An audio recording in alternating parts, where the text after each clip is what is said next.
Bir dənə hədisdir, mən heç vaxt onu deməyə cürət eləməmişəm.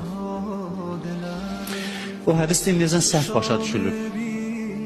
Səhv başa düşülüb, İslamda tənqid ediblər bu hədisdən istifadə edilir. İndi bəlkə yeri var deyim, yenə də ehtiyat edirəm ki, sözümdən kəsib çıxardacaqlar, deyəcəklər ki, gör İslam nədir.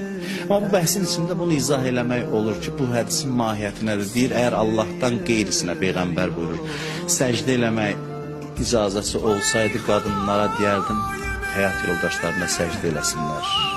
Bu necə başa düşürsünüz? Yəni birbaşa ibadət nəzərdə tutulur. Xeyr, səcdə nədir?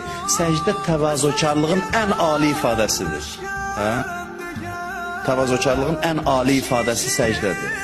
Yəni deyir ki, ruhun təvazökar olsun, o qədər həyat yoldaşının müqabilində təvazökar olasan. Yəni qadının əsas başlıca xüsusiyyəti bu olmalıdır. Yəni hədis düz başa düşülsün. Heç kəsi kiməsə səcdə eləməyə, alçalmağa vadar eləmir valla. Bu İslam gələn gündən insana şəxsiyyət verir. Sadəcə bunu başa salmaq istəyir ki, qadın o qədər təvazökar ruhiyyəyə malik olmalıdır ki, səcdə sözünü özü qəsdən istifadə edir ki, səcdə axı təvazökarlığın ən uca zirvəsidir, onu göstərir. Bugün amma çox eşq danışırlar. Aşıqlik təranələri oxuyurlar, eşqdən danışırlar. Eşq gözəl şeydir. Ailədə eşq, məhəbbət olmasa heç nə yoxdur.